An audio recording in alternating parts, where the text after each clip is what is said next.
So hello everyone यार, last class में हम लोगों ने सब्स्टिट्यूशन मेथड को सीखा था, जहां हमने जाना था कि दो इक्वेशन को सब्स्टिट्यूट कर कर एक्स और वाई की वैल्यूज कैसे निकाली जा सकती है। यार जिसने वो वीडियो नहीं देखी, आई बटन पर आपको लिंक दिख रहा होगा, आप जाकर वो वीडियो देख सकते हैं। और जैसा कि हमने आपसे वादा किया था, आज हम शुरू करने जा रहे हैं इस चैप्टर की एक्सरसाइज 3.3 को। तो चलिए शुरू करते हैं।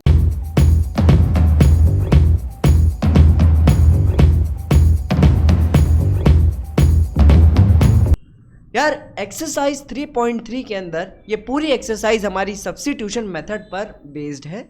यार जिसने पिछली वीडियो में सब्स्टिट्यूशन मेथड देख लिया था, बहुत अच्छी बात है। जिसने नहीं देखा था उसको तो हम यार यहाँ पर सिखा ही देंगे। जैसे अगर हम पहला क्वेश्चन देखें तो पहला क्वेश्चन हमसे क्या कह रहा है, कह रहा है सॉल्व करनी है हमें इन लीनियर इक्वेशंस को। कौन से मेथड से? सब्स्टिट्यूशन मेथड से। कोई दिक्कत? मैंने कहा नहीं।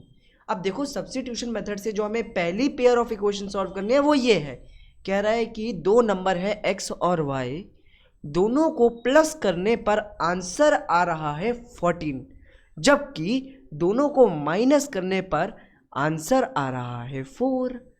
तो अब बताना है कि ये दो नंबर्स कौन से हैं। तो मैंने कहा हर बार क्वेश्चन के अंदर आपको फर्स्ट इक्वेशन भी दे रखी होगी और हर बार क्वेश्चन के अंदर आपको सेकेंड इक्वेशन भी दे रखी होगी। आपको हर बार इन दोनों में से किसी भी एक इक्वेशन को उठा लेना है। आपको हर बार दोनों में से किसी एक इक्वेशन को उठा लेना है। जैसे मैं यहाँ पर सबसे पहले इक्वेशन नंबर 2 उठा लेता हूँ। मेरी सेकेंड इक्वेशन है x minus y is equal to 4। क्या मेरी यही इक्वेशन है? मैंने कहा हाँ। दोनों में से आप जो भी इक्वेशन उठाएंगे उसमें या तो आपको x की वैल्यू निकालनी है या तो आपको y की वैल्यू निकालनी है। जैसे ये माइनस वाई इधर माइनस हो रहा है, जब मैं इसे दूसरी साइड लेके जाऊंगा तो ये ज़रूर प्लस हो जाएगा। मैंने कहा हाँ। और मेरे x की वैल्यू क्या आ जाएगी बच्चों? 4 प्लस वाई। क्या आपको यहाँ तक का क्वेश्चन समझ आया? सबसे पहले आपको दोनों में से कोई एक इक्वेशन उठानी है और x या y की वैल्यू निकालनी है। मेरी यहाँ पर x की वैल्यू क्या आ रही है? 4 प्लस वाई। अब आपको कुछ भी नहीं करना, इस x की वैल्यू को दूसरी इक्वेशन में पुट करना है। मेरी दूसरी इक्वेशन मेरी फर्स्ट इक्वेशन थी जो मैंने नहीं उठाई थी। तो मैंने देखा मेरी दूसरी इक्वेशन थी x plus y is equal to 14। हाँ कि ना? मैंने कहा हाँ। और मैं देख पा रहा हूँ कि मैं x की जगह बच्चों, इस x की जगह मैं 4 प्लस वाई भी लिख सकता हूँ। मैं x की जगह 4 प्लस वाई भी लिख सकता हूँ क्योंकि मैंने यहाँ पर अपने x की वैल्यू निकाली थी। हाँ कि ना? एक y मेरा पहले से ही है, लगा दो, इज इक्वल टू 14। यहाँ तक की बात समझ आ गई होगी, है ना? मैंने देखा y और y प्लस होकर बच्चों क्या बन जाएंगे? आपके 2y बन जाएंगे और यहाँ पे प्लस 4 पहले से ही है। हाँ कि ना? मैंने कहा जो 4 इधर प्लस हो रहा है दूसरी साइड जाकर क्या हो जाएगा? माइनस हो जाएगा। तो मैंने कहा यार ये 4 जो इधर प्लस हो रहा था वो जब 14 के साथ आएगा तो क्या हो जाएगा? माइनस। मैंने कहा 14 में से अगर 4 गया तो आपका आंसर ज़रूर 10 बचेगा। हाँ कि ना? मैंने कहा हाँ। अब मैं देख रहा हूँ कि यार 2 यहाँ पर मल्टीप्लाई हो रहा है, इसको दूसरी साइड लेके जाऊंगा तो डिवाइड हो जाएगा, है ना? तो मेरी y की वैल्यू आ जाएगी 10/2। तो यानी इस हिसाब से मैं कह सकता हूँ कि काट कर आंसर 5 आएगा। बच्चों मेरे y की वैल्यू क्या आ गई? 5 आ गई। अब तक हमने कुछ नहीं किया, दोनों में से अपनी पसंद की एक इक्वेशन को उठाया, उसमें से x की वैल्यू निकाली और दूसरी इक्वेशन के अंदर उस x की वैल्यू को हमने क्या कर दिया? पुट कर दिया, जिससे मेरे y की वैल्यू क्या आ गई? मेरे y की वैल्यू 5 आ गई, है ना? अब आप इन दोनों में से कोई भी इक्वेशन उठा लो। मैंने कहा मैंने उठा ली दूसरी वाली equation x minus y is equal to 4। मैंने कहा मैं y की जगह तो 5 लिख सकता हूं। मैंने कहा हाँ भाई y की जगह आप 5 लिख सकते हैं। मैंने 5 लिख दिया। ये -5 दूसरी साइड जाके +5 बन जाएगा, ठीक है। जब -5 4 के साथ जाएगा तो बन जाएगा +5, और मैं जानता हूं कि 4 + 5 बच्चों आपका किसके बराबर होता है, ये होता है 9 के बराबर, है ना।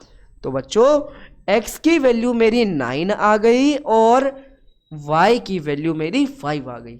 देख लो x और y को प्लस करने पे आपका आंसर 14 भी आ रहा है, 9 + 5 14 होता है, जबकि x और y को माइनस करने पे आपका आंसर 4 आ रहा है, 9 - 5 4 होता है। यहां पर मेरा ये क्वेश्चन पूरी तरीके से खत्म हो जाएगा। बढ़ चलते हैं अपने नेक्स्ट क्वेश्चन की तरफ और देखेंगे कि नेक्स्ट क्वेश्चन भी हमें कुछ सब्स्टिट्यूट करने के लिए कह रहा है।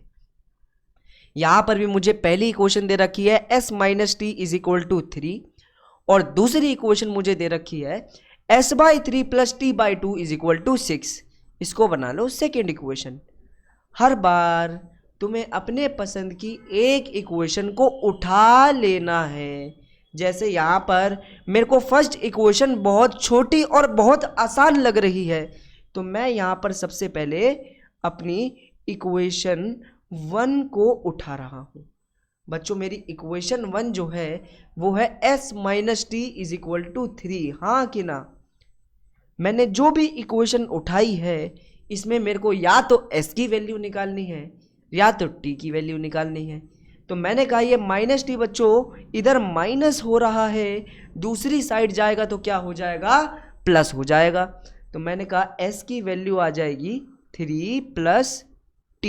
कोई दिक्कत हो तो यही टोक दो मेरे को कि भैया समझ नहीं आया, और कमेंट सेक्शन में बोल दो यार आपकी दिक्कतें देखने के लिए हम बैठे हैं। तो s की वैल्यू क्या आई है, 3 + t आई है। यहां तक का कॉन्सेप्ट हमें अच्छे से चमक चुका है। अब इस वैल्यू को हमें दूसरी यानी अपोजिट इक्वेशन के अंदर पुट करना है, सब्स्टिट्यूट करना है। तो ठीक है, सब्स्टिट्यूटिंग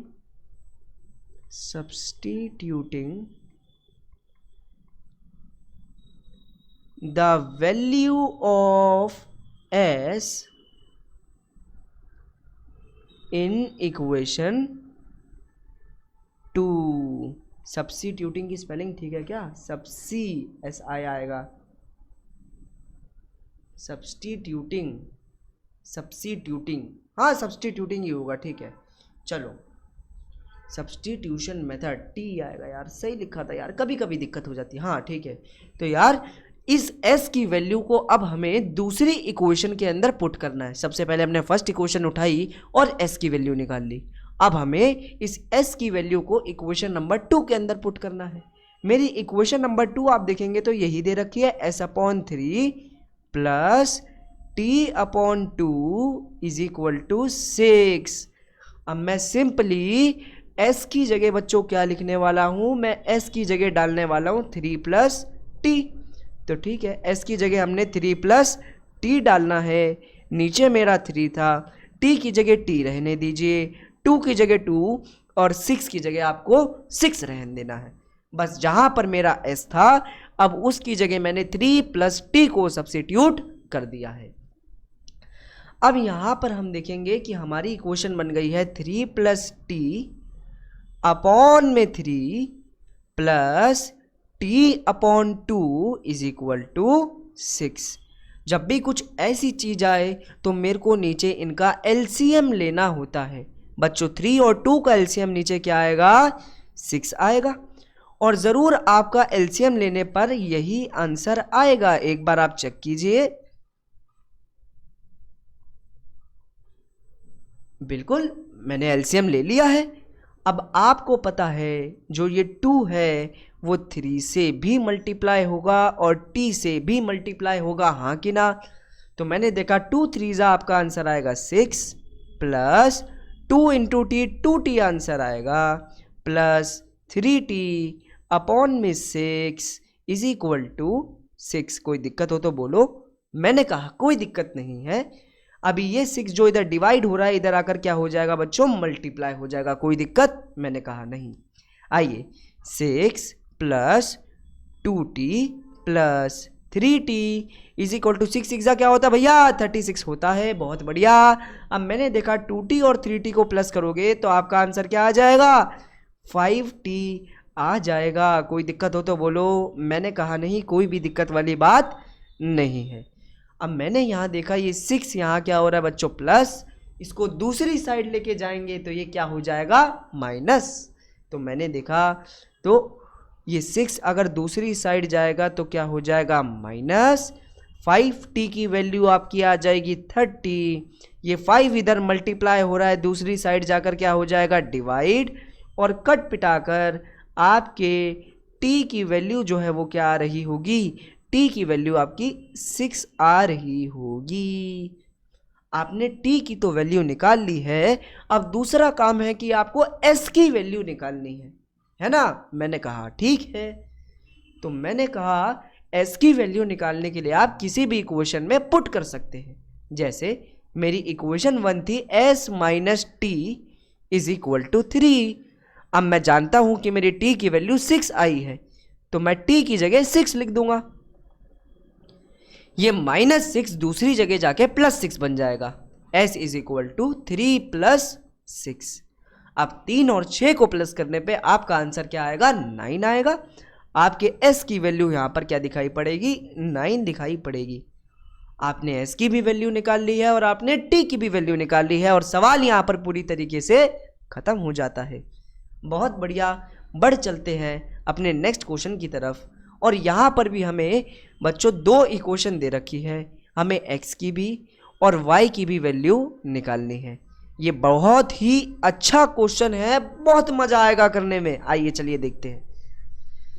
मैंने कहा एक इक्वेशन मेरे को इक्वेशन 1 यहाँ पे दे रखी है और एक इक्वेशन मेरे को इक्वेशन 2 यहाँ पे दे रखी है। कोई दिक्कत हो तो बोलो। मैंने कहा नहीं, कोई दिक्कत वाली बात नहीं है। अब इस इक्वेशन के अंदर बहुत खास बात है, वो खास बात मैं आपको पहले ही बता देता हूँ। मैंने कहा था अगर आपने मेरे साथ एक्सरसाइज 3.2 पढ़ी हो तो आपने वहाँ पर A1/A2, B1/B2 और C1/C2 का रेशियो तो निकाल के देखा ही होगा, हाँ कि ना। मैंने कहा एक रेशियो जरा यहाँ पर भी निकाल के देख ले, लेकिन सर रेशियो की क्या ज़रूरत है, हम तो सब्स्टिट्यूशन मेथड लगा रहे थे। हाँ, सब्स्टिट्यूशन मेथड लगाना है, लेकिन पहले ये तो देख लो कि इस इक्वेशन के सॉल्यूशन निकाले भी जा सकते हैं क्या। तो मैंने देखा A1 की जगह आपका 3 आएगा, ये मेरा A1 है। A2 की जगह आपका 9 आएगा, आप 9 पुट कीजिए। B1 की जगह आपका -1 आएगा, -1 पुट कीजिए। और B2 की जगह आपका -3 आएगा, -3 पुट कीजिए। C1 की जगह भी आपका 3 आएगा, 3 पुट कीजिए। और C2 की जगह आपका 9 आएगा, 9 पुट कीजिए। आप देखेंगे कि सारी वैल्यूज कट पिटाकर क्या क्या आएंगी। ये आया 1/3, माइनस से माइनस भी कट गया, ये भी आया 1/3, ये भी कट गया और आंसर आया 1/3। यहाँ पर मैं एक खास बात देख पा रहा हूँ। मैंने देखा यहाँ पे A1/A2 बराबर आया है B1/B2 के, और B1/B2 बराबर आया है C1/C2 के। यार यहाँ पे C1/C2 लिखेंगे, इसको मिटा देंगे। तो मैंने यहाँ पे देखा A1/A2 बराबर आ रहा है B1/B2 के, और B1/B2 बराबर आ रहा है C1/C2 के। ऐसा तो तभी होता है जब एक कोइंसिडेंट लाइन बनती है मेरे हिसाब से, है ना। तो यहाँ पर हमारी बच्चों लाइन जो होंगी वो कैसी बन रही होगी, कोइंसिडेंट लाइन बन रही होगी। कोइंसिडेंट लाइन का मतलब होता है कि एक लाइन के ऊपर ही मेरी दूसरी लाइन भी बन रही है। इस केस में मेरे इनफाइनाइट सॉल्यूशंस होते हैं। इनफाइनाइट सॉल्यूशंस का मतलब कि हमारे x और y की बहुत सारी वैल्यूज होंगी। अब x और y की कोई फिक्स्ड वैल्यू नहीं है, इस वजह से आप इस क्वेश्चन को सॉल्व नहीं कर पाएंगे सब्स्टिट्यूशन मेथड से। एक बार करके फिर से देख लेते हैं ताकि आपको आसानी हो जाए।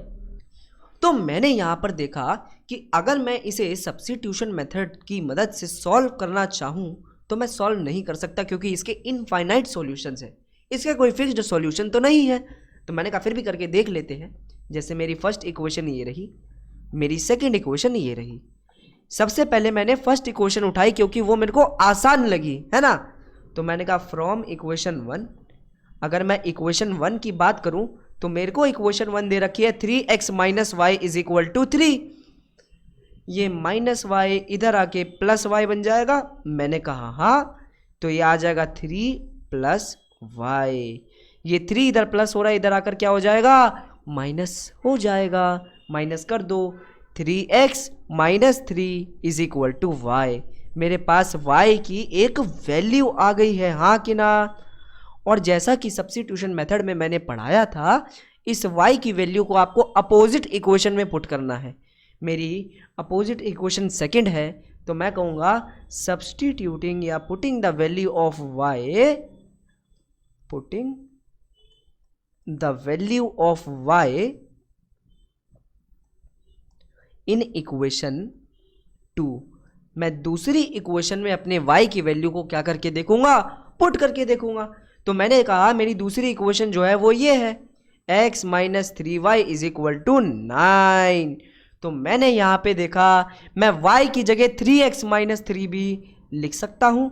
तो ठीक है, जहां मुझे y दिखेगा मैं वहां पे 3x माइनस 3 लिख दूंगा। अब बच्चों आप जानते हैं कि ये 3 जो है वो 3x से भी मल्टीप्लाई होगा और माइनस 3 से भी मल्टीप्लाई होगा। तो मैंने कहा ये बन जाएगा 9x। जब माइनस 3x से मल्टीप्लाई होगा तो minus 9x plus 9 is equal to 9। तो मैंने देखा 9x से 9x भी कट जाएगा, बचा 9 इक्वल टू 9। आप देख रहे हैं आपका x भी गायब हो गया, आपका y भी गायब हो गया। यार आप तो आंसर ही नहीं निकाल पा रहे, सोच के देखो। तो मैंने कहा आंसर ना निकल पाने की वजह यही है कि यहाँ पर a1 अपॉन a2 बराबर है b1 अपॉन b2 के, और b1 अपॉन b2 बराबर है c1 अपॉन c2 के। यानी यहाँ पर आपको इनफाइनाइट सॉल्यूशंस देखने को मिलेंगे। कोई दिक्कत हो तो बोलो, अगर दिक्कत नहीं है तो हम आगे बढ़ चलते हैं, है ना। चलिए यार, नेक्स्ट क्वेश्चन बहुत अच्छा है और बहुत मज़ेदार क्वेश्चन है, एकदम मज़ा आ जाएगा करने में। यहाँ पर हम देख पा रहे हैं हमें दो इक्वेशन दे रखी है, एक ये वाली और एक ये वाली। अब मैंने कहा अब जस्ट आपको इन इक्वेशन को क्या करना है, थोड़ा सा सॉल्व करना है ना। आओ, मैंने कहा सबसे पहले मैं अपनी फर्स्ट इक्वेशन उठा लेता हूँ फ्रॉम इक्वेशन 1। मेरी इक्वेशन 1 जो है वो है 0.2x plus 0.3y is equal to 1.3। मैंने कहा हाँ, कोई दिक्कत वाली बात नहीं है। तो मैंने कहा यार सब जानते हैं कि ये पॉइंट हटेगा तो नीचे क्या लगेगा 10, ये पॉइंट हटेगा तो नीचे क्या लगेगा 10, और ये पॉइंट भी हटेगा तो नीचे क्या लगेगा 10। यानी इस हिसाब से जो मेरी इक्वेशन है वो बनेगी 2x upon 10 plus 3y upon 10 is equal to 13 upon 10। मैंने कहा यार यहाँ तो 10 कॉमन है, एलसीएम आ जाएगा बहुत आराम से, और ऊपर आ जाएगा 2x प्लस 3y। हाँ कि ना, कोई दिक्कत हो तो बोलो। मैंने कहा नहीं। मैंने कहा बड़ी ध्यान से देखेंगे, ये 10 इधर डिवाइड हो रहा है, ये ऊपर जाके क्या हो जाएगा, वहाँ पे मल्टीप्लाई हो जाएगा, हाँ कि ना। तो मैंने कहा हाँ। तो इस हिसाब से मेरी इक्वेशन बन जाएगी 2x plus 3y is equal to 13 upon 10 into 10। 10 से 10 कैंसल आउट, और इक्वेशन छोटी होकर मेरे सामने आई 2x plus 3y is equal to 13। खैर अभी भी काम ख़त्म नहीं हुआ, मुझे इसके अंदर x या y की वैल्यू चाहिए।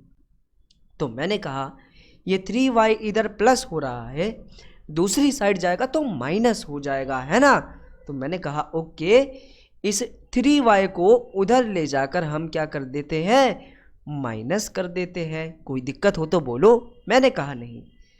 अब ये 2 इधर मल्टीप्लाई हो रहा है तो दूसरी तरफ जाकर क्या हो जाएगा सर, पूरे के साथ जाके वो क्या हो जाएगा, डिवाइड हो जाएगा।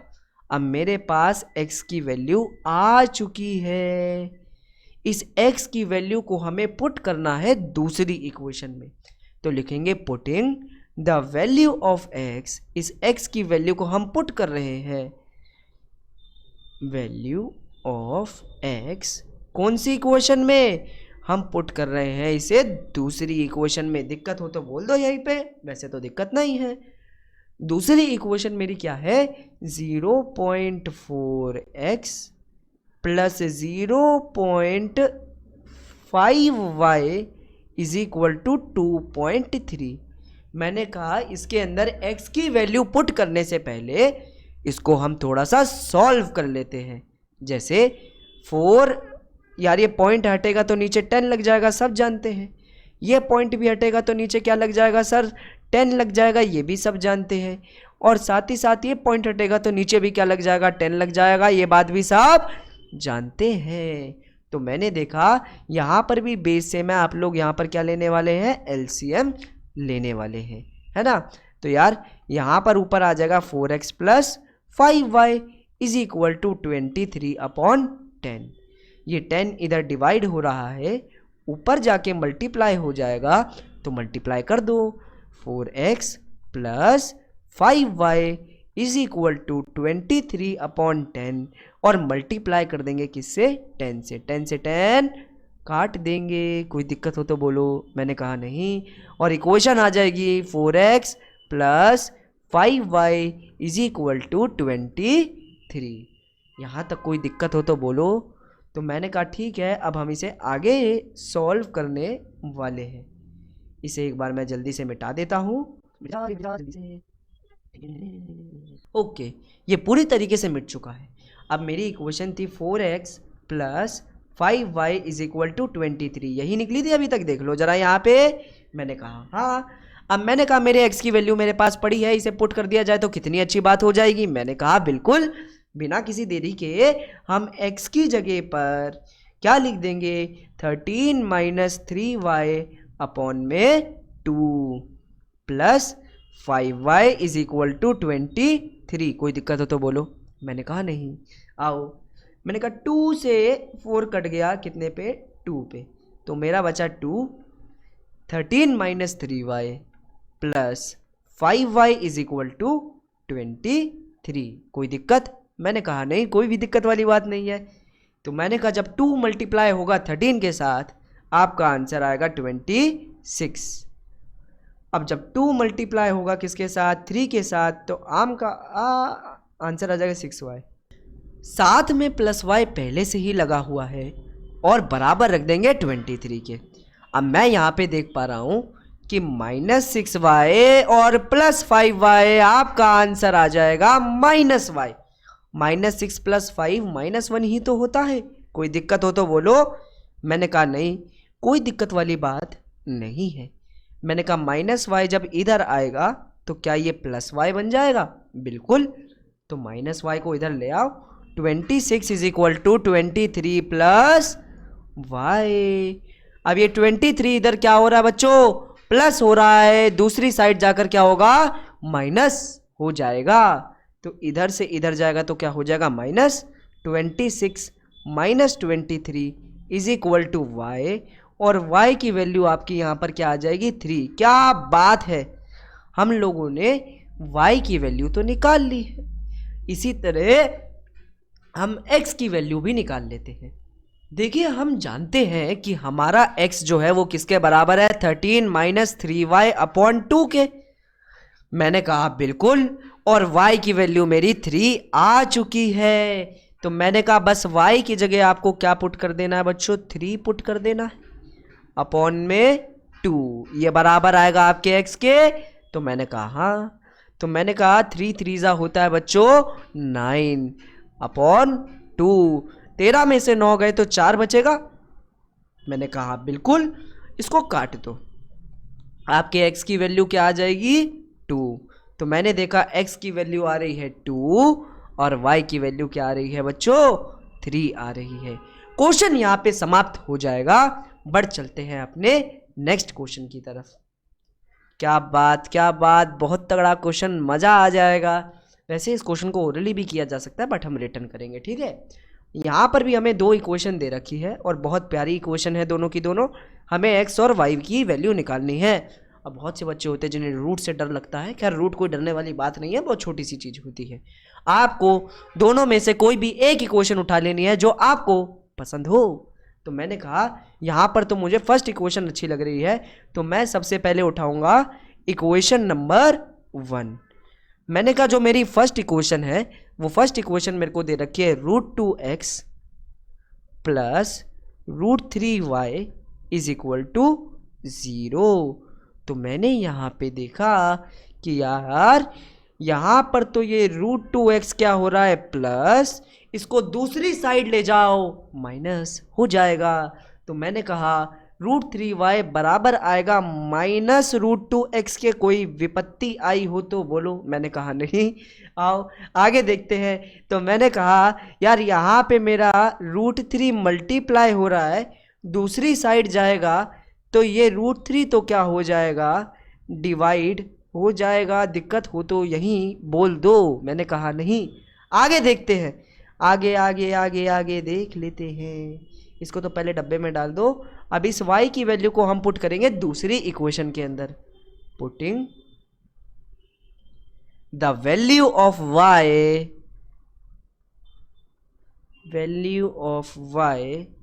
इन इक्वेशन कौन सी 2, दूसरी इक्वेशन के अंदर हम y की वैल्यू को पुट करेंगे।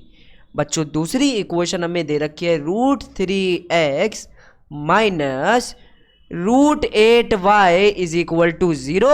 और मैंने कहा कि मैं y की जगह एक बड़ी भयंकर सी वैल्यू ले सकता हूँ। वो ले लो यार, -√2x अपॉन √3 इक्वल टू 0। बहुत बढ़िया बहुत बढ़िया।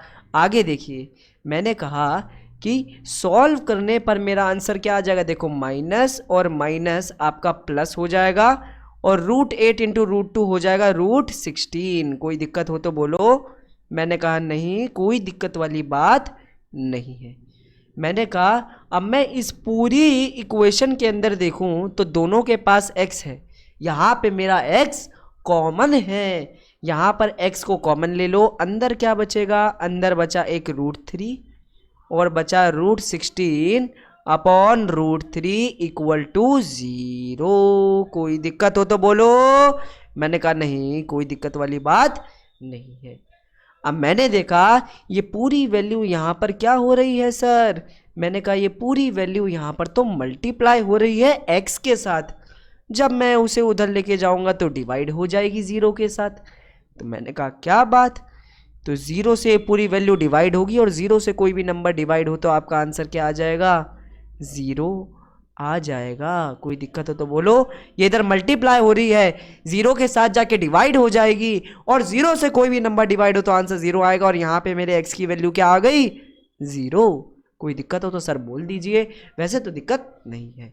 आइए यहाँ पर देखते हैं। अब मेरे को y की वैल्यू निकालनी है तो सीधा सीधा मेरे पास एक फॉर्मूला पड़ा है कि y is equal to -√2x upon √3। मेरी इक्वेशन यहाँ पर बनी पड़ी है और x की वैल्यू तो मेरी 0 आ गई थी। तो x की जगह क्या डाल देंगे, 0 डाल देंगे। तो y is equal to -√2, x की जगह मैंने 0 डाल दिया अपॉन में √3। अब 0 के साथ कोई भी नंबर मल्टीप्लाई हो या डिवाइड, आंसर आपका क्या आएगा, 0। और y की वैल्यू भी आपकी क्या आ जाएगी, 0 आ जाएगी। कोई दिक्कत हो तो बोलो। मैंने कहा नहीं, दिक्कत तो कोई है नहीं, मज़ा आ गया एकदम क्वेश्चन करके। आइए बढ़ चलते हैं नेक्स्ट क्वेश्चन की तरफ। देखिए भाई, बढ़ चलते हैं नेक्स्ट क्वेश्चन की तरफ। और यार नेक्स्ट क्वेश्चन बड़ा ही भयंकर है यार। क्या गंदा क्वेश्चन दे दिया। चलो यार कोई नहीं यार, करना तो है ही है। अभी देखो यहाँ पर हमें एक इक्वेशन दे रखी है ये और एक इक्वेशन हमें दे रखी है ये। आपको दोनों में से कोई भी एक इक्वेशन उठा लेनी है। तो मैंने कहा ओके, दोनों में से कोई एक इक्वेशन उठा लेते। तो मैंने कहा सबसे पहले मैं इक्वेशन 2 को उठा रहा हूँ फ्रॉम इक्वेशन 2। वैसे तुक की बात है कि मैं ज़्यादातर सेकंड इक्वेशन उठा रहा हूँ, कोई नहीं।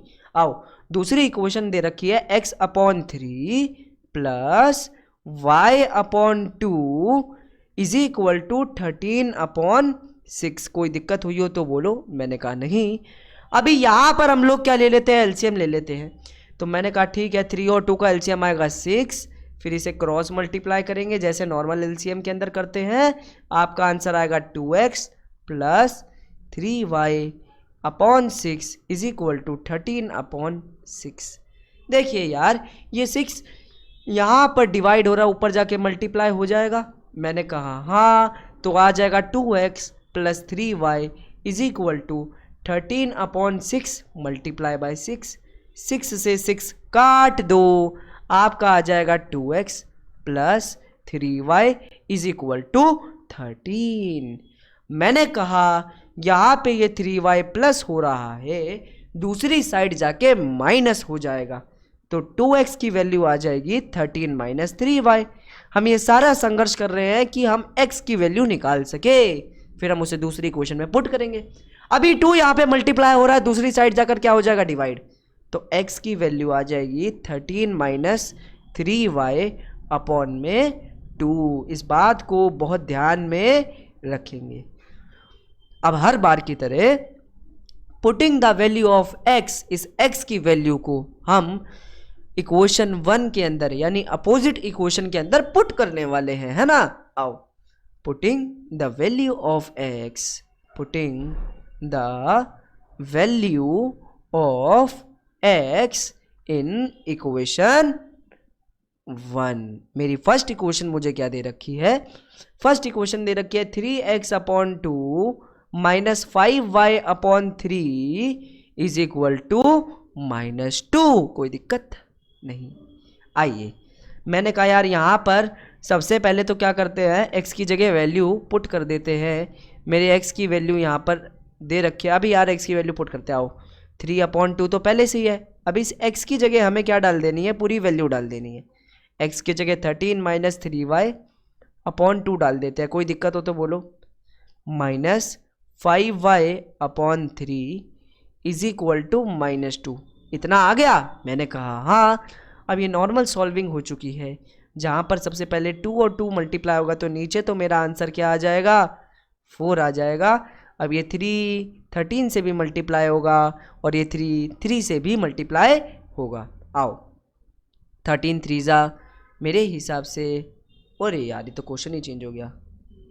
हाँ ठीक है, तो 13 3 आपका आंसर क्या आएगा, 39 माइनस 3 3 क्या आएगा आपका आंसर यार, 9 आएगा। मैंने कहा okay, minus 5y upon 3 is equal to -2। कोई दिक्कत? मैंने कहा नहीं। आगे देखिए। अब आगे देखेंगे तो हम लोग देख पाएंगे कि यार एलसीएम दोबारा लेने की नौबत आ रही है। ये तो आइए थोड़ा लेके देख लेते हैं। एलसीएम लेना ही पड़ेगा यार। आओ, 4 और 3 का एलसीएम आपका आएगा 12। फिर हर बार की तरह आप क्या करेंगे, यहाँ पे क्रॉस मल्टीप्लाई करने वाले हैं। आओ, 3 मल्टीप्लाई होगा 39 माइनस 9y से, 5 मल्टीप्लाई होगा 4y से, यानी 20y हो जाएगा। कोई दिक्कत? मैंने कहा नहीं। आगे सॉल्व करते हुए चलते हैं। तो मैंने कहा 3 जो है इससे भी मल्टीप्लाई होगा और 3 जो है इससे भी मल्टीप्लाई होगा, है ना। आओ, तो मैंने कहा 39 को 3 से मल्टीप्लाई करते हैं। 39 को 3 से मल्टीप्लाई करते हैं, 7 आ गया यहाँ पे, 2 आ गया यहाँ पे। 3 3 9, 9 2 11, 117 minus 27y minus 20y upon में 12 इज इक्वल्स टू -2। यही आंसर आएगा। मैंने कहा हाँ। अब तो यार मैं भी थकने लग गया, इतना बड़ा क्वेश्चन है। 1 मिनट जरा मैं ये वाला मिटा लूँ जल्दी से। तो अब तक मेरा आंसर आ चुका है 117 minus 27y minus 20y upon में 12 इज इक्वल टू -2। कोई दिक्कत? मैंने कहा नहीं। आओ यार, y और y वाले सेम है, सॉल्व हो सकते हैं। तो यह आएगा 117 माइनस 47y अपॉन में 12 इज इक्वल्स टू -2। अब आगे देखिए, ये 12 इधर डिवाइड हो रहा है, इधर आकर मल्टीप्लाई कर दो, तो तो आ जाएगा 117 minus 47y is equal to -24। कोई दिक्कत हो तो बोलो। मैंने कहा नहीं, बिल्कुल कोई दिक्कत वाली बात नहीं है, आओ। तो मैंने कहा यार ये चीज़ अभी इधर क्या हो रही है माइनस, उधर जाकर क्या हो जाएगी plus. 117 is equal to -24 plus 47y। ये चीज़ इधर हो रही है क्या, ये चीज़ इधर हो रही है माइनस, इधर आकर हो जाएगी plus. 117 plus 24 is equal to 47y। अब हम 117 और 24 को क्या करने जा रहे हैं सर, प्लस करने जा रहे हैं। 7 4 आपका हो गया यार 11, एक कैरी 4, 141 हो गया। 141 इज इक्वल टू 47y। और ये 47 जो इधर मल्टीप्लाई हो रहा है इधर आकर क्या हो जाएगा सर, डिवाइड हो जाएगा, और ये मेरी y की वैल्यू आएगी। पहले एक बार चेक कर लेते हैं कि कहीं ये कट तो नहीं रहे हैं। तो मैंने कहा ठीक है, मैंने कहा एक बार 47 3 चेक कर लेते हैं। 3 7 21, 2 कैरी, तो ये आ जाएगा 4 3 12, 12 और 2 14। अरे ये तो कट गया, कितने पे गया, आया भैया 3 पे। y की वैल्यू मेरी क्या आ गई भैया, 3 आ गई है। अब x की वैल्यू निकालनी है। तो यार मैंने कहा अगर x की वैल्यू निकालनी है तो उसकी सबसे सिंपल इक्वेशन हमारे पास क्या पड़ी हुई है। मैंने कहा x की वैल्यू निकालनी है तो सबसे सिंपल इक्वेशन ये रही। क्या है वो इक्वेशन, वो इक्वेशन है x is equal to 13 minus 3y upon 2। Substitute कर रहे हैं फिर से वैल्यू को। आओ, y की जगह मैं क्या 3 डाल सकता हूं क्योंकि y की वैल्यू तो आ चुकी है। 13 माइनस 9 अपॉन 2। तो मैंने कहा यार ये आ जाएगा 10 माइनस 6 दैट इज 4 अपॉन 2। और x की वैल्यू मेरे पास क्या आ जाएगी 2। मेरे x की वैल्यू 2 आई है, मेरे y की वैल्यू 3 आई है, और क्वेश्चन यहाँ पे समाप्त हो चुका है। बढ़ चलते हैं अगले क्वेश्चन की तरफ। क्या बात क्या बात, बहुत अच्छा क्वेश्चन है, इंपॉर्टेंट, मार्क कर दीजिए। पहले मैं पानी पीऊंगा भाई। हिमांशु भाई पानी ले आइयो। तो यार हम आ चुके हैं पानी पी के वापस। हाँ, तो अब हमें यहाँ पर 2 इक्वेशन दे रखी है। एक इक्वेशन आपको दिखाई पड़ रही होगी यहाँ पर 2x plus 3y is equal to 11, और एक इक्वेशन आपको दिखाई होगी यहाँ पर 2x minus 4y is equal to -24। यहाँ पर 2 इक्वेशन दे रखी है। कह रहे हैं पहले x और y की वैल्यू निकालो और फिर आपको वैल्यू निकालनी है m की। ये तो बात की बात है, सबसे पहले हम x और y की वैल्यू निकाल लेते हैं। एक इक्वेशन आपको दे रखी है 2x plus 3y is equal to 11, और एक इक्वेशन आपको दे रखी है 2x minus 4y is equal to -24। ये मेरी फर्स्ट इक्वेशन है, ये मेरी सेकंड इक्वेशन है। आपको दोनों में से जो इक्वेशन आसान लगे आप उसको उठा सकते हैं, कोई मना नहीं है। मेरे को सेकंड इक्वेशन अच्छी लग रही है, मैं सेकंड इक्वेशन उठा रहा हूँ। तो सबसे पहले लिखेंगे बाय इक्वेशन, या फिर कहो फ्रॉम इक्वेशन 2। सबसे पहले हम दूसरी इक्वेशन उठा लेते हैं, और दूसरी इक्वेशन आपको दे रखी है 2x minus 4y is equal to -24। अब इसको सॉल्व करके आपको या तो x या तो y की वैल्यू निकालनी है। तो मैंने कहा इधर देखो 2x, ये -4y इधर आके +4y बन जाएगा। मैंने कहा बिल्कुल सही बोला आपने, ये 2 इधर मल्टीप्लाई हो रहा है, ये 2 इधर आकर क्या हो जाएगा, डिवाइड हो जाएगा। मैंने कहा हाँ। अब बहुत ध्यान से मेरी बात को समझो, क्या मैं ऊपर 2 कॉमन ले सकता हूं। मैंने कहा हाँ, अंदर बचा -12 प्लस 2y, और नीचे आपका क्या बचेगा 2। 2 से 2 काट दो, और आपके पास x की एक चमकती हुई वैल्यू निकल के आएगी -12 प्लस 2y। कोई दिक्कत हो तो बोल दो। मैंने कहा नहीं, मेरे पास मेरे x की वैल्यू आ चुकी है। अब हमें इस x की वैल्यू को क्या करना है, अपोजिट इक्वेशन के अंदर पुट करना है। मेरी दूसरी इक्वेशन क्या है, फर्स्ट इक्वेशन। तो मैं लिखूंगा putting the value of x, putting the value of x in equation 1। कोई दिक्कत हो तो बोलो। मैंने कहा मेरी फर्स्ट इक्वेशन जो है वो है 2x plus 3y is equal to 11। मैंने कहा बहुत बढ़िया। अब आपको x की जगह x की वैल्यू पुट करनी है, यानी -12 प्लस 2y प्लस 3y पहले से ही है और 11 पहले से ही है। कोई दिक्कत? बस हमने x की जगह -12 प्लस 2y लिख दिया है। ये -2 12 से भी मल्टीप्लाई होगा, ये 2 जो है 2 से भी मल्टीप्लाई होगा। -12 और 2 मल्टीप्लाई होके -24 आएगा। और जब 2y जो है 2 से मल्टीप्लाई होगा तो आंसर 4y आएगा, प्लस 3y यहाँ पर पहले से ही है, इक्वल टू 11। खैर -24 उधर जाकर 11 के साथ जाकर +24 बनेगा, और यहाँ पर 4y और 3y जुड़कर 7y बन जाएंगे। मैंने कहा हाँ। अब आगे देखेंगे तो 11 और 24 को प्लस करने पे आंसर आएगा 35। अब ये 7 जो इधर मल्टीप्लाई हो रहा है दूसरी तरफ जाकर क्या हो जाएगा बच्चों? डिवाइड हो जाएगा। डिवाइड कर दो। तो मैंने कहा आपका आंसर यहाँ पे देखने को मिलेगा y की वैल्यू 5। जब आपके y की वैल्यू आ जाए तो आपको जस्ट कुछ नहीं करना, आप इस इक्वेशन में अपने y की वैल्यू डालो और x की वैल्यू निकालो। तो मैंने कहा इक्वेशन है x is equal to -12 plus 2y। अब y की वैल्यू तो भैया हमारी 5 आई है ना, तो जहां जहां आपको y दिखे वहां वहां 5 डाल दो।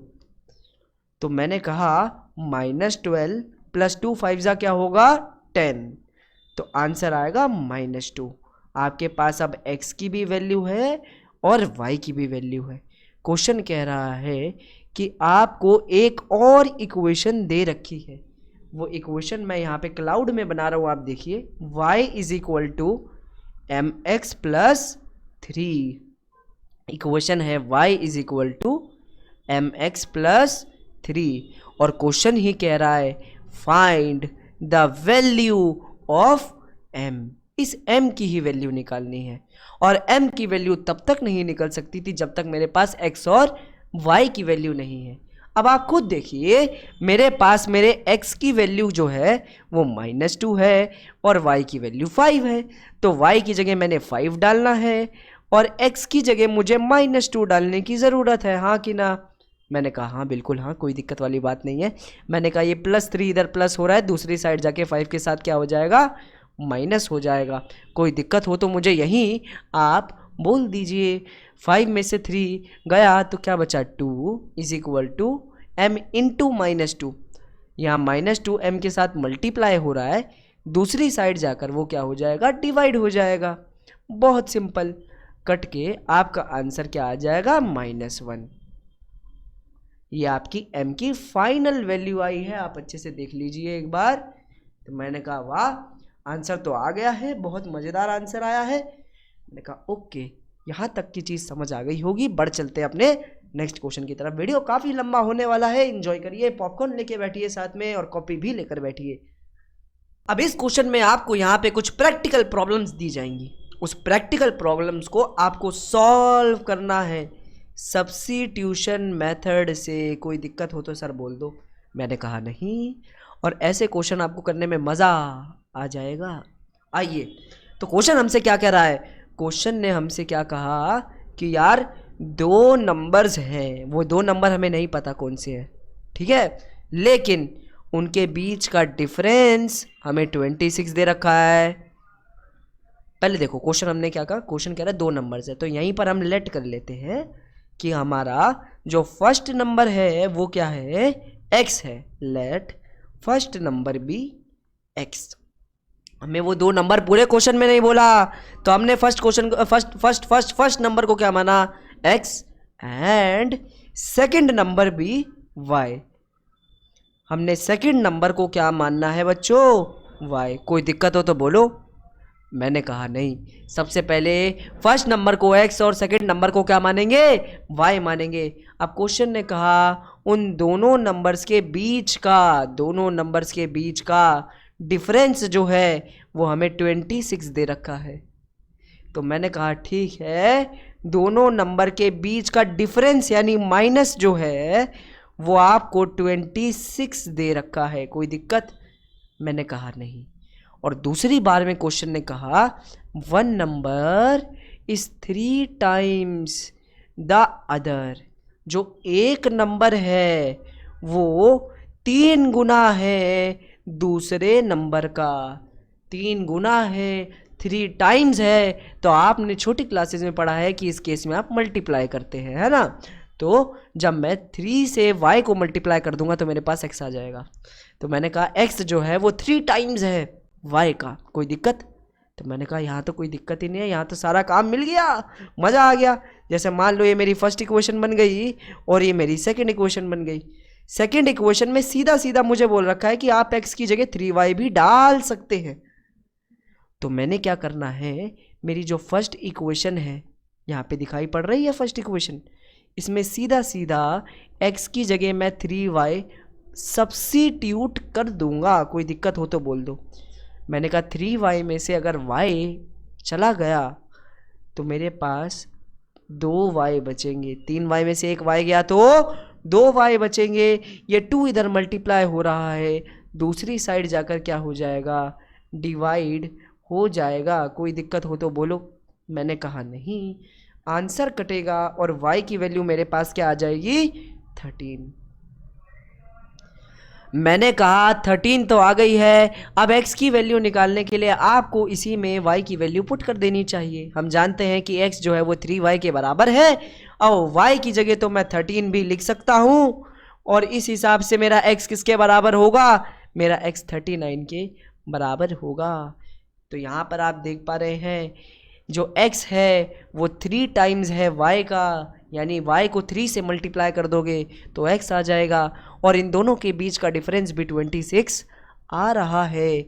आपने क्वेश्चन एकदम सही किया है। बढ़ चलते हैं नेक्स्ट क्वेश्चन की तरफ।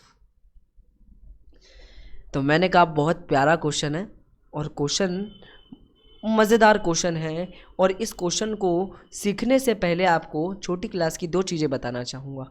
सबसे पहला तो मेरा होता है यार कॉम्प्लीमेंट्री एंगल्स। क्या होता है यार, कॉम्प्लीमेंट्री एंगल्स। और एक होता है सप्लीमेंट्री एंगल्स।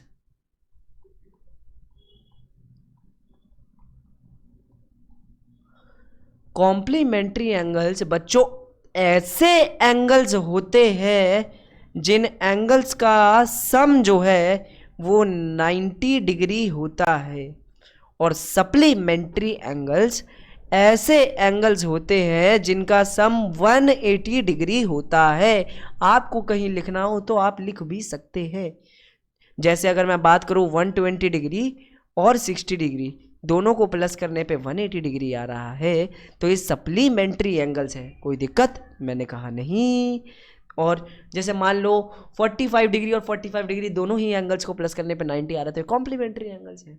तो कॉम्प्लीमेंट्री वो जिनका सम 90 होता है, जिनको प्लस करने पे 90 आता है, और सप्लीमेंट्री वो जिनको प्लस करने पे 180 डिग्री आ जाता है।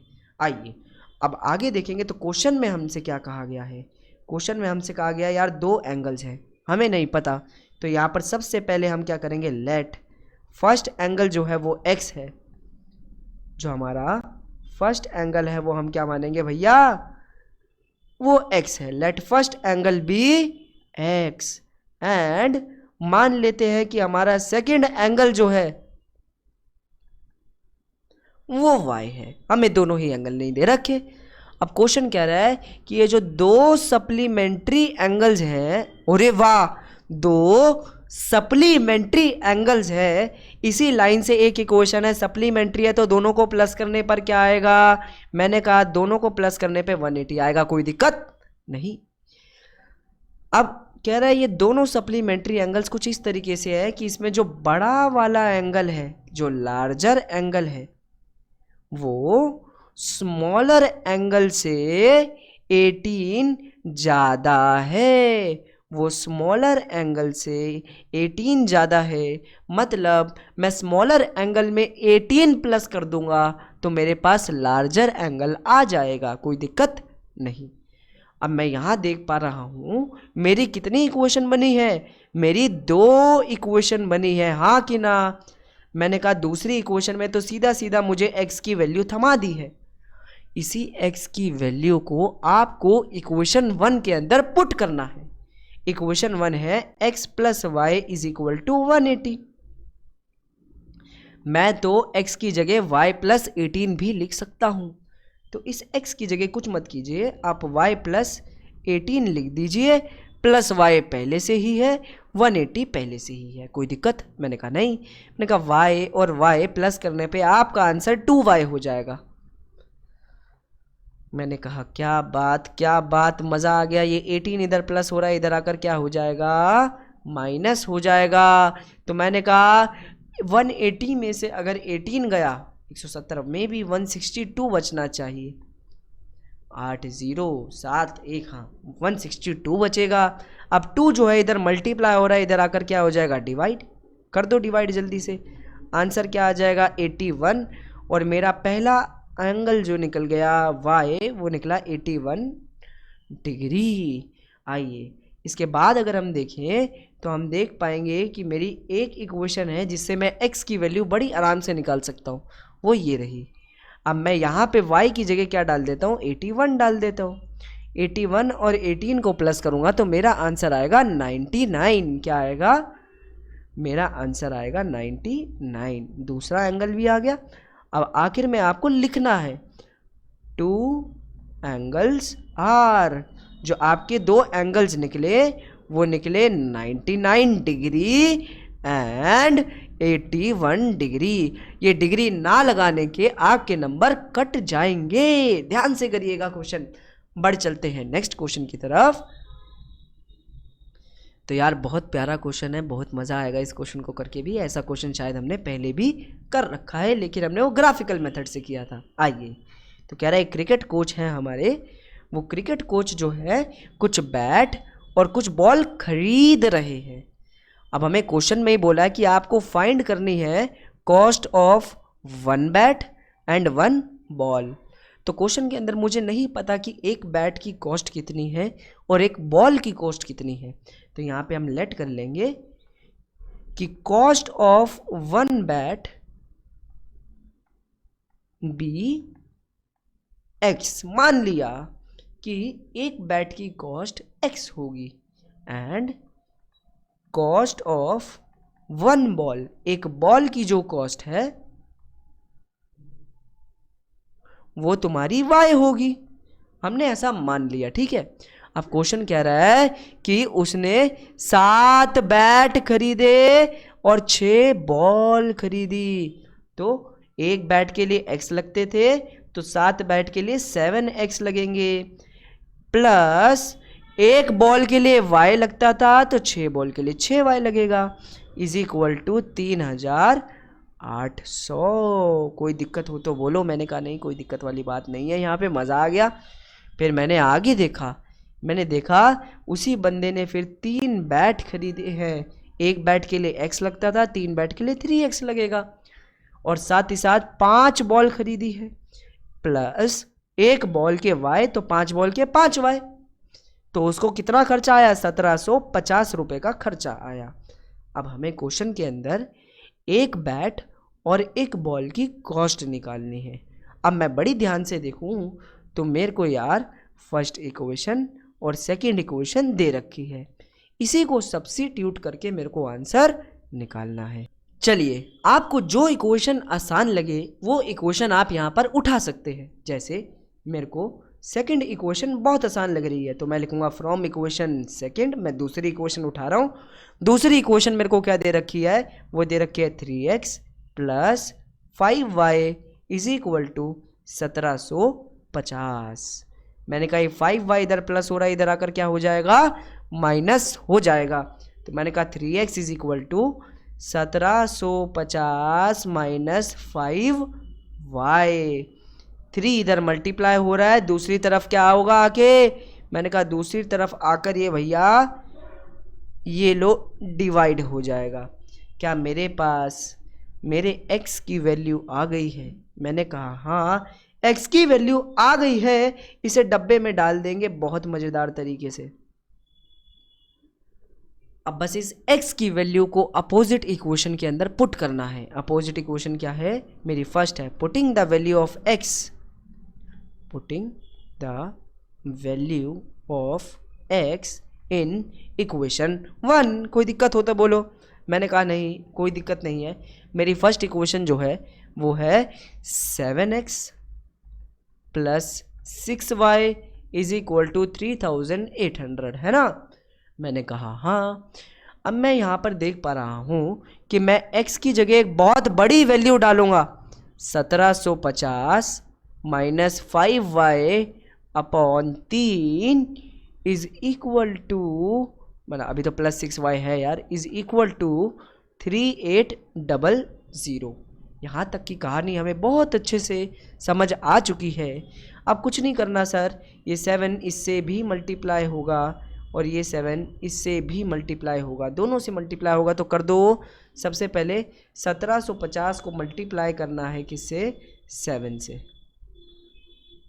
0 5 3 7 7 49 52 7 5 12 12,250 minus 35y upon 3 plus 6y is equal to 3800। दिक्कत हो तो बोलो। मैंने कहा नहीं, कोई दिक्कत वाली बात नहीं है। तो मैंने कहा नीचे कुछ नहीं है, यहाँ पे लगाएंगे 1 और सबसे पहले लेंगे इसका LCM। मैंने कहा ठीक है, LCM ले लो यार। मैंने आएगा 12,250 minus 35y plus 6 3 18y upon 3। ये पूरा LCM आएगा इसका। मैंने कहा हाँ, यही LCM आएगा। इसके बाद मैंने कहा ये 3 इधर डिवाइड हो रहा है, इधर आकर क्या हो जाएगा सर? मल्टीप्लाई। आओ, तो मैंने कहा 12250। अरे ये दोनों भी तो सॉल्व हो सकते हैं। तो मैंने कहा 35 में से अगर 18 माइनस करेंगे तो पहले 35 में से 15 घटा दो, 20 बचेगा और 20 में 17y बचेगा मेरे हिसाब से। तो मैंने कहा ठीक है, माइनस 17y बच जाएगा। देख लेता हूँ, 8 7 15 15 एक हाथ, ठीक है। अपॉन अब इधर देखेंगे ये 3 इधर डिवाइड हो रहा था, हमें इधर आके मल्टीप्लाई करना था। 3800 मल्टीप्लाई बाय 3, बिल्कुल ऐसे। मैंने कहा हाँ, अब 3800 को मल्टीप्लाई करना है 3 से। जल्दी से आइए चलिए, 12,250 माइनस 17y और ये आ जाएगा 0 0 4, यहाँ पे कैरी 2 3 3 9 9 2 11। मैंने कहा 11,400 आ गया है। माइनस 17y इधर माइनस हो रहा है, दूसरी साइड जाकर क्या हो जाएगा? प्लस हो जाएगा। मैंने कहा हाँ, बहुत मज़ेदार तरीके से आंसर की और हम अग्रसर हो रहे हैं। तो मैंने कहा इधर आकर तो ये हो जाएगा प्लस 17y। मैंने कहा क्या बात है। अब इधर देखेंगे तो यार माइनस 1400 इधर जो है वो प्लस हो रहा है, दूसरी साइड जाएगा तो क्या हो जाएगा? माइनस हो जाएगा। तो आइए, तो ये कुछ इसी तरह देखने को मिलेगा। मैं कुछ मिटाना चाहता हूँ, क्या मिटाऊँ? तो मैंने कहा ये ऊपर वाला मिटा देते हैं। 1 मिनट ज़रा वेट कीजिए, हम इसे मिटा लेते हैं। तो अब तक हमें माइनस, अभी देखो यार ये इधर प्लस हो रहा है, दूसरी साइड जाके माइनस होगा तो ये हो जाएगा 12250 माइनस 11,400 इक्वल टू 17y। हाँ कि ना? अब 12,250 में से 11,400 घटाने हैं, ठीक है। आओ, 12,250 माइनस 11,400, 0 यहाँ पे, 5 यहाँ पे, 1 यहाँ पे, 12 में से 4 गए, 850 बढ़ जाएगा। ठीक है ठीक है ठीक है, बस इतना सही अंतर है इसके अंदर। 11,412। फिर से देख लेता हूँ यार, 2 में से 4 जा नहीं सकते, 11 11 0, हाँ इतना ही बचेगा यार, कोई दिक्कत वाली बात तो है नहीं। 850 रुपये बच जाएंगे। आगे देख लेते हैं। Equal to 17y। मैंने कहा 17 इधर मल्टीप्लाई हो रहा है, दूसरी साइड जाकर क्या हो जाएगा? डिवाइड। मैंने कहा क्या बात है। अब मैंने कहा 17 को एक बार 5 से मल्टीप्लाई करके देखूं, मैंने कहा 7 5 ज़ा 35, 85 आंसर आ गया। मैंने कहा ठीक है, 17 की टेबल में 5 पर 85 आता है ना। तो मैंने कहा ठीक है, ये और ये कटा, y की वैल्यू 50 आ गई, यानी जो मेरी एक बॉल है वो 50 रुपये की है। अब मेरे को x की वैल्यू निकालनी थी। अब मैंने कहा x की वैल्यू निकालने का सबसे आसान तरीका ये रहा, सीधा सीधा x की वैल्यू निकाल के देगा, बस वैल्यू पुट करनी है इसके अंदर y की, है ना। आओ पुट करें। तो मैंने कहा x is equal to 1750 minus 5, y की जगह आएगा 50 अपॉन में 3। तो मैंने कहा ठीक है, 1750 माइनस 250 अपॉन में 3 आ जाएगा। तो मैंने कहा आइए आंसर देखते हैं, 0 0 साथ में तो 1500 अपॉन 3 काटेंगे तो आपका आंसर आ जाएगा 500। तो हमने देखा आंसर लिखना कैसे है, ज़रा उस पर ध्यान देंगे। आपको लिखना है कॉस्ट ऑफ 1 बैट जो आपकी आई है वो आई है ₹500। इस रुपीस के साइन के भी आपके क्या होंगे बच्चों, यहाँ पे नंबर होंगे। और फिर इसके बाद तुम्हें यहाँ पे लिखना है यार कॉस्ट ऑफ 1 बॉल। तो आपकी एक बॉल की जो कॉस्ट आई है वो 50 रुपये आई है, तो ये रुपीस का साइन लगाओगे तो नंबर मिलेंगे, वरना नंबर नहीं मिलेंगे। आइए बढ़ चलते हैं नेक्स्ट क्वेश्चन की तरफ। और ये नेक्स्ट क्वेश्चन भी यार बहुत प्यारा क्वेश्चन है। क्वेश्चन हमसे कह रहा है कि एक टैक्सी है, क्या है, एक टैक्सी है। वो टैक्सी के अंदर सीन ऐसा है कि अगर उसके अंदर बैठ गए तो एक फिक्स्ड चार्ज तो पक्का पक्का लगेगा, और फिर जैसे जैसे डिस्टेंस कवर करते रहोगे तो उसका चार्ज बढ़ता रहेगा। एक फिक्स चार्ज है और एक एडिशनल चार्ज है, ठीक है। चलो यार, तो यहाँ पे हमसे सवाल पूछा है कि what are the fixed charges, fixed charges क्या है, और वो जो एडिशनल चार्ज हर किलोमीटर पे लगेगा वो क्या है। एक टैक्सी है, उसमें बैठने का फिक्स चार्ज तो आपको देना ही पड़ेगा, साथ में हर किलोमीटर पर आपको एक्स्ट्रा पैसे भी देने पड़ेंगे, ठीक है। आओ तो लेट कर लो सबसे पहले कि फिक्स्ड चार्ज जो है वो क्या है आपका x, एंड जो एडिशनल चार्ज है उसको हम मान लेते हैं y। कोई दिक्कत हो तो बोलो। फिक्स्ड चार्ज को x जो कि कभी नहीं बदलेगा, और एडिशनल किलोमीटर के लिए जो चार्जेस हैं हर किलोमीटर पर वो बदलते रहेंगे, है ना। आइए, तो मैंने कहा यहीं पर देखा है for a distance of 10 kilometre, अगर किसी को 10 किलोमीटर ट्रैवल करना है तो उसे 105 रुपये देने पड़ते हैं। तो मैंने कहा ठीक है, अभी बात कर रहे हैं 10 किलोमीटर की। 10 किलोमीटर में सबसे पहले वो अपना फिक्स चार्ज तो पकड़ेगा ही पकड़ेगा, और फिर हर किलोमीटर पे 1 किलोमीटर पे वाई लेता है, तो 10 किलोमीटर पे कितना एडिशनल चार्ज लेगा, 10 वाई लेगा। कोई दिक्कत? मैंने कहा नहीं। और टोटल हमें कितने पैसे देने पड़ रहे हैं, 105 रुपये देने पड़ रहे हैं, दिक्कत हो तो बोल दो। मैंने कहा नहीं। वैसे ही यहाँ पर लिखा है कि अगर किसी को 15 किलोमीटर जाना है तो उसे 155 रुपीज़ देने पड़ेंगे। तो मैंने कहा 15 किलोमीटर की बात करें तो फिक्स चार्ज तो लगेगा ही लगेगा, और 15 किलोमीटर के लिए एडिशनल चार्ज भी लगेगा और देने पड़ेंगे 155 रुपये। तो सबसे पहले निकाल लेते हैं कि फिक्स चार्ज यानी x क्या है और एडिशनल चार्ज यानी y क्या है। कोई दिक्कत हो तो बोलो। मैंने कहा नहीं। तो मैंने कहा एक इक्वेशन तो आपको ये दे रखी है और दूसरी इक्वेशन आपको ये दे रखी है, कोई दिक्कत? मैंने कहा नहीं नहीं नहीं। तो यार सबसे पहले हम क्या करेंगे, कोई भी आसान वाली इक्वेशन उठा लेंगे। जैसे मैं फर्स्ट इक्वेशन उठा लेता हूं। अब इस फर्स्ट इक्वेशन के अंदर हम देखेंगे तो इक्वेशन दे रखी है x plus 10y is equal to 105। ये 10y इधर हो रहा है प्लस, दूसरी जगह जाकर क्या हो जाएगा माइनस, 105 माइनस 10y। इसे डब्बे में डालिए, ये आपके x की वैल्यू आ गई। और इस x की वैल्यू को अब आपको पुट करना है कौन सी इक्वेशन में, दूसरी इक्वेशन में। तो आपकी दूसरी इक्वेशन क्या है, अभी पहले लिख लो, putting the value of x in equation 2, दूसरी इक्वेशन में पुट करेंगे। दूसरी इक्वेशन है x plus 15y is equal to 155। x की जगह क्या मैं 105 माइनस 10y लिख सकता हूँ, मैंने कहा प्लस 15y पहले से है और 155 पहले से है, वो एज इट इज़ आ जाएगा। मैंने कहा इधर देखो, इसको सॉल्व करोगे तो क्या प्लस 5y आएगा? मैंने कहा हाँ प्लस 5y आ जाएगा, क्या दिक्कत है? मैंने कहा नहीं कोई दिक्कत नहीं है। ये 105 इधर प्लस हो रहा है, दूसरी तरफ जाकर क्या हो जाएगा? माइनस हो जाएगा, माइनस कर दो। तो मैंने कहा ये आ जाएगा 5y इज इक्वल टू 5 में से 5 गए 0, 15 में से गए 50 और y की वैल्यू क्या आ गई? 50/5, यानी y की वैल्यू आपकी आ गई 10। कोई दिक्कत हो तो बोलो। मैंने कहा नहीं यार कोई दिक्कत तो है ही नहीं। तो आपका एडिशनल चार्ज हर किलोमीटर पे कितना लगता है? 10-10 रुपये लगता है, कोई दिक्कत? मैंने कहा आप x की वैल्यू निकालने के लिए इसको उठा लो।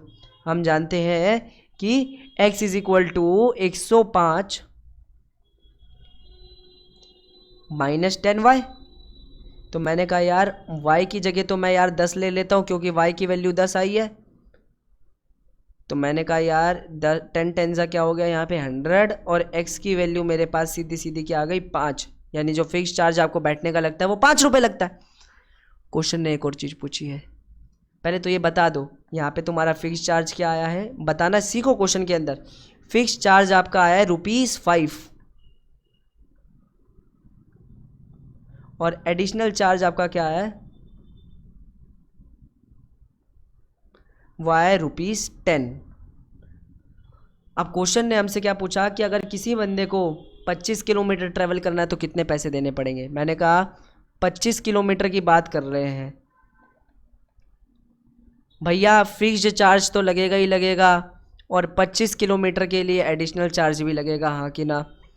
फिक्स चार्ज है 5 रुपये का और एडिशनल चार्ज आपका 10 रुपये का। तो मैंने कहा अगर किसी को ट्रैवल करना है 25 किलोमीटर तो आपको टोटल ₹255 लगेंगे। कोई दिक्कत हो तो बोलो। मैंने कहा नहीं कोई दिक्कत नहीं है, सवाल ख़त्म। बढ़ चलते हैं नेक्स्ट क्वेश्चन की तरफ। पता है वीडियो काफ़ी बड़ी हो रही है लेकिन डेडिकेटेड बच्चे देखेंगे और उन्हीं से हमें मतलब है। आइए, 5वां सवाल काफ़ी आसान है और काफ़ी मज़ेदार है। पहले मैं फिर से पानी पीने जाऊंगा। तो आइए जरा सवाल को पढ़ के देख लेते हैं। कह रहा है एक फ्रैक्शन है और ये फ्रैक्शन जो है वो बन जाती है, देखो बिकम्स है नहीं, एक फ्रैक्शन जो है वो बन जाती है 9/11 जब मैं उसके न्यूमरेटर और डिनोमिनेटर दोनों के अंदर 2 को ऐड करता हूँ। और अगर मैं 3 को ऐड करता हूँ न्यूमरेटर और डिनोमिनेटर में तो वो फ्रैक्शन बन जाती है 5/6। बताओ कि वो फ्रैक्शन कौन सी है। तो बात करूँ एक फ्रैक्शन की, तो एक फ्रैक्शन के अंदर सर एक होता है न्यूमरेटर और एक होता है डिनोमिनेटर, हाँ कि ना? तो यार सबसे पहले क्वेश्चन के अंदर हम क्या करेंगे? सबसे पहले क्वेश्चन में मैं करूँगा लेट जो हमारा न्यूमरेटर है वो x है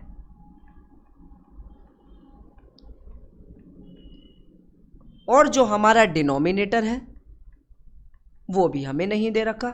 डिनोमिनेटर को हम क्या मान लेंगे? y मान लेंगे। तो इस हिसाब से जो हमारी फ्रैक्शन होगी तो वो फ्रैक्शन क्या हो जाएगी सर? वो फ्रैक्शन हो जाएगी x/y।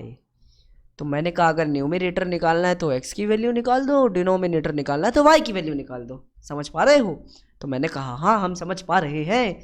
तो मैंने कहा अगर मैं उस फ्रैक्शन के अंदर 2 को ऐड करता हूँ बोथ न्यूमरेटर में भी और डिनोमिनेटर में भी, 2 को ऊपर भी ऐड कर दो, 2 को नीचे भी ऐड कर दो, तो वो फ्रैक्शन बन जाएगी 9/11। फ्रैक्शन बन जाएगी 9/11।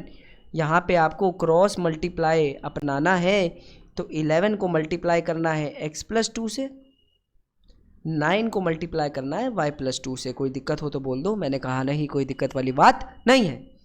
अब ये 11 जो है वो x से भी मल्टीप्लाई होगा, 2 से भी मल्टीप्लाई होगा, आ जाएगा 11x + 22 इज इक्वल टू, ऐसे ये भी इन दोनों से होगा 9y + 18। मैंने कहा ये 22 देखो इधर आकर हो जाएगा माइनस और ये इधर आकर हो जाएगा प्लस, माइनस। 9y इधर आके माइनस हो जाएगा और 22 भी इधर आकर माइनस हो जाएगा। पहली इक्वेशन आ गई 11x - 9y इक्वल टू -4 डब्बे में डाल दो, मज़ा आ गया है। अब दूसरी इक्वेशन निकालने जा रहे हैं और दूसरी इक्वेशन के लिए क्वेश्चन हमें क्या रहा है कि जब हम इसी फ्रैक्शन के अंदर, बड़ी ध्यान से देखेंगे, जब मैं इसी फ्रैक्शन के अंदर 3 को ऐड करता हूँ दोनों में, न्यूमरेटर में भी और डिनोमिनेटर में भी, ये लो 3 को ऐड कर दिया न्यूमरेटर में भी और डिनोमिनेटर में भी, तो ये फ्रैक्शन जो है वो बन जाएगी 5/6। मज़ा आ गया? मैंने कहा हाँ मज़ा आ गया। उसके बाद हम क्या करने जा रहे हैं, इसको क्रॉस मल्टीप्लाई, तो आपका आंसर आ जाएगा 6 multiply by x plus 3 y multiply by y plus 3। तो मैंने कहा ये आ जाएगा 6x प्लस 18 दोनों से मल्टीप्लाई होगा, 5y प्लस 15 दोनों से मल्टीप्लाई होगा। 5y देखो इधर प्लस हो रहा है, इधर आकर माइनस हो जाएगा, 18 इधर प्लस हो रहा है, इधर आके माइनस हो जाएगा। आपकी इक्वेशन बन जाएगी 6x minus 5y is equal to -3। अब आपके पास आपकी पहली इक्वेशन है, आपके पास आपकी दूसरी इक्वेशन है, आपको दोनों में से कोई भी एक इक्वेशन पकड़ लेनी है और उसमें या तो x की वैल्यू निकालनी है या तो y की वैल्यू निकालनी है। मुझे फ़िलहाल के लिए सेकंड इक्वेशन ठीक लग रही है, तो मैं सेकंड इक्वेशन उठा लेता हूँ। आप कोई भी उठा लीजिए, आपका आंसर आ जाएगा। तो मैंने कहा सबसे पहले लिखेंगे फ्रॉम इक्वेशन 2। दूसरी इक्वेशन मैं उठा रहा हूँ, वो है 6x minus 5y equal to -3। ये -5y उधर जाकर क्या बन जाएगा, +5y। तो ये लो बना दो।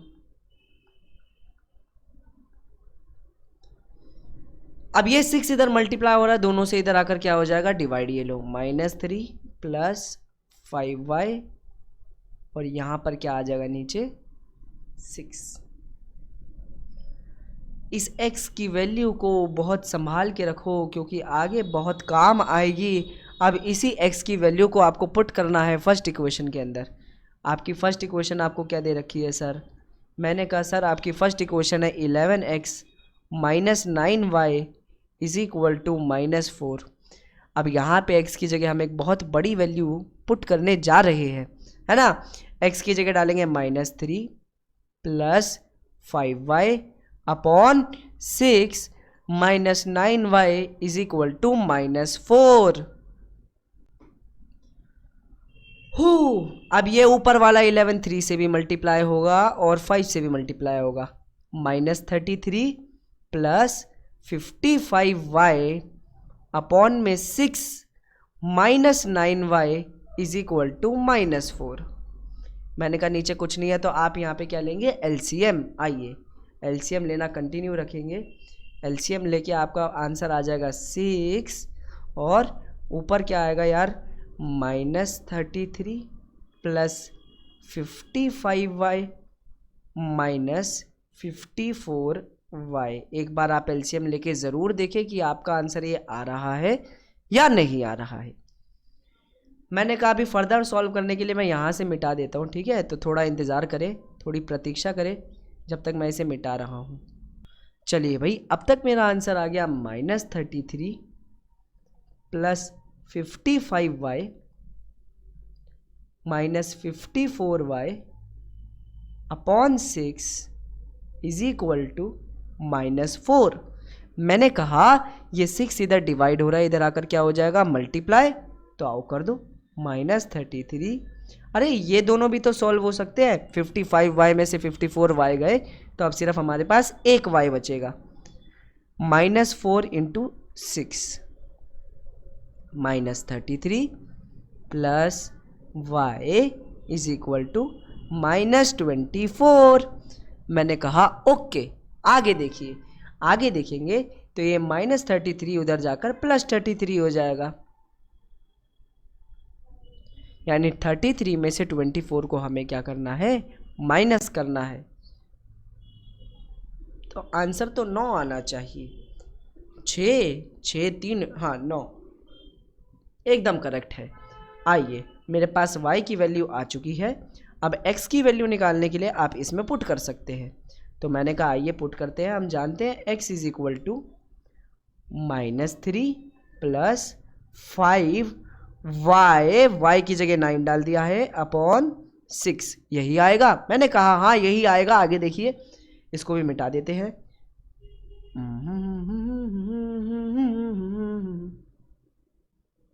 सर आगे देखेंगे तो -3, 5 9 जा 45 upon 6, then x is equal to 42 upon 6। 42 यार 7 पर आता है और x की वैल्यू आ जाएगी 7। अगर आपने क्वेश्चन यहां तक छोड़ा तो पेपर में आपको नंबर मिलेंगे 0। क्वेश्चन के अंदर आपसे ना ही न्यूमरेटर पूछा ना ही डिनोमिनेटर पूछा, आपसे पूछी है फ्रैक्शन। और ये हमारी फ्रैक्शन तो सर हमारी फ्रैक्शन थी x अपॉन वाई, हाँ कि ना? खुद सोचिए, x की वैल्यू मेरी 7 है, y की वैल्यू मेरी 9, तो मेरी फ्रैक्शन आई 7 अपॉन 9। ये सही आंसर है। आइए बढ़ चलते हैं आज के आखिरी क्वेश्चन की तरफ। हमने बहुत मेहनत की है यहाँ तक पहुँचने के लिए, और अगर आप भी हमारे साथ चलकर यहाँ तक आए हैं तो बहुत बढ़िया, शाबाशी बनती है यार। कोई टिकता नहीं है इतनी देर तक। आओ, अब ये क्वेश्चन बहुत अच्छा है, ये एजिस का क्वेश्चन है। इससे पहले मैं फिर से पानी पी के आऊँगा यार, गला बैठा हुआ, क्या करूँ। हमारी बोतल ख़त्म हो चुकी है पानी की, और अब हम क्वेश्चन करने जा रहे हैं। क्वेश्चन कह रहा है कि आज से 5 साल बाद, हेंस का मतलब क्या होता है, बाद, जो जैकोब होगा उसकी उम्र जो होगी वो 3 टाइम्स होगी अपने बच्चे के। यानी अगर उसका बच्चा 10 साल का है तो जैकोब 30 साल का होगा। समझ रहे हो? 5 years अगो, आज से 5 साल पहले, जैकोब की एज 7 टाइम्स थी अपने बच्चे की एज के। What are their present ages, दोनों की एजेस हमसे पूछी गई है। ना ही हमें जैकोब की एज पता है ना ही उसके बच्चे की एज पता है। तो यहाँ पर सबसे पहले हम क्या करेंगे, लेट कि जैकोब की एज क्या है, जैकोब की एज जो है वो x है। सबसे पहले जैकोब की एज को हम x मानेंगे और उसके बेटे की एज को हम y मान लेते हैं। ये इनकी प्रेजेंट एजेस है, ये इनकी क्या है, प्रेजेंट एजेस है। अभी चलते हैं आज से 5 साल बाद, 5 years hence। आज से 5 साल के बाद की बात करूं तो जो जैकोब होगा, अभी तो x का था, 5 साल बाद हो गया होगा x + 5 का, हाँ कि ना? अरे 5 साल बाद उसकी उम्र में भी तो 5 का बढ़ाव आ गया होगा। मैंने कहा हाँ। उसी तरह जो उसका बेटा होगा वो भी 5 साल बढ़ गया होगा, वो हो गया होगा y + 5। कोई दिक्कत? मैंने कहा नहीं। अब क्वेश्चन हमसे कह रहा है कि आज से 5 साल बाद जैकोब जो होगा, जैकोब जो होगा वो अपने बेटे का 3 टाइम्स होगा। कोई दिक्कत? मैंने कहा नहीं। अब जैकोब की जगह मैं x + 5 लिख रहा हूँ और उसके बेटे की जगह मैं y + 5 लिख रहा हूँ। कोई दिक्कत हो तो सर यहीं टोक देना मेरे को कि भाई आप दिक्कत कर रहे हो। नहीं, x + 5 इज इक्वल टू, ये 3 इससे भी और इससे भी मल्टीप्लाई होगा तो 3y + 15।